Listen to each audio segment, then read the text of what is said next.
Ministère de l'Éducation nationale, Centre international d'études pédagogiques.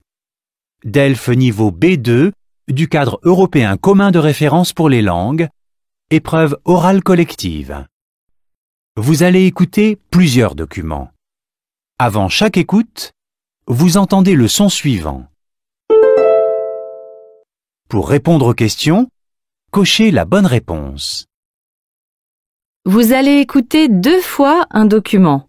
Vous écoutez une émission à la radio. Lisez les questions. Écoutez le document, puis répondez.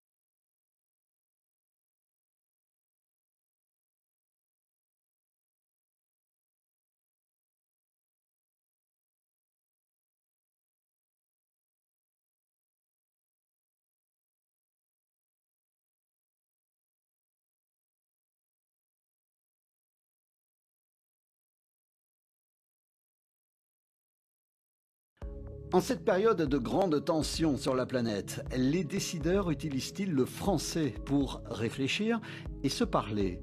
Dans le domaine de la diplomatie, le français a toujours été en pointe. À partir du XVIIIe siècle, il remplaçait le latin pour la rédaction des traités internationaux. Et c'est en 1919, pour le traité de Versailles, à l'issue de la Première Guerre mondiale, que le français a dû pour la première fois partager avec l'anglais. Aujourd'hui, le français, 5e langue la plus parlée dans le monde, fait partie des langues officielles des principales instances internationales, de l'OTAN aux Nations Unies. Au sein de l'Office de l'ONU à Genève, une large partie des documents, avant d'être traduits, sont rédigés en anglais. La langue française arrive en seconde position, puis viennent les langues espagnoles, russes, arabes et chinoises. Seuls l'anglais et le français sont reconnus comme langue de travail à la Cour internationale de justice. Dans les instances européennes, alors que le Brexit est passé par là, l'anglais reste prédominant, mais il est demandé que chaque représentant s'exprime dans sa langue natale. C'est ce que l'on appelle le multilinguisme. 24 langues officielles pour les 27 États membres.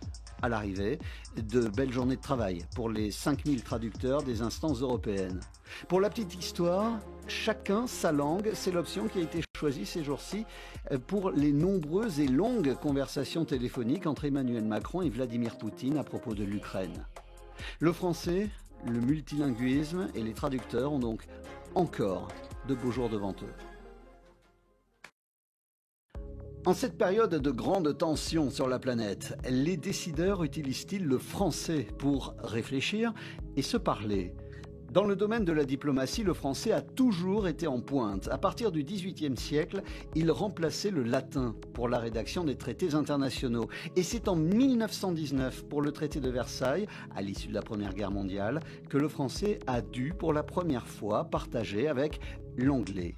Aujourd'hui, le français, 5e langue la plus parlée dans le monde, fait partie des langues officielles des principales instances internationales, de l'OTAN aux Nations Unies. Au sein de l'Office de l'ONU à Genève, une large partie des documents, avant d'être traduits, sont rédigés en anglais. La langue française arrive en seconde position, puis viennent les langues espagnoles, russes, arabes et chinoises. Seuls l'anglais et le français sont reconnus comme langue de travail à la Cour internationale de justice. Dans les instances européennes, alors que le Brexit est passé par là, l'anglais reste prédominant, mais il est demandé que chaque représentant s'exprime dans sa langue natale. C'est ce que l'on appelle le multilinguisme. 24 langues officielles pour les 27 États membres. À l'arrivée, de belles journées de travail pour les 5000 traducteurs des instances européennes. Pour la petite histoire, chacun sa langue, c'est l'option qui a été choisie ces jours-ci pour les nombreuses et longues conversations téléphoniques entre Emmanuel Macron et Vladimir Poutine à propos de l'Ukraine. Le français, le multilinguisme et les traducteurs ont donc encore de beaux jours devant eux.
En cette période de grande tension sur la planète, les décideurs utilisent-ils le français pour réfléchir et se parler ?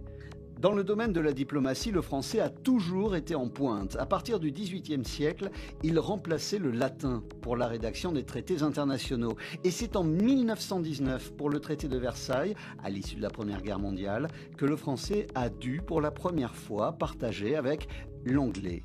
Aujourd'hui, le français, 5e langue la plus parlée dans le monde, fait partie des langues officielles des principales instances internationales, de l'OTAN aux Nations Unies.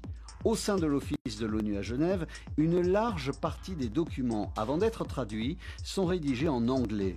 La langue française arrive en seconde position, puis viennent les langues espagnoles, russes, arabes et chinoises.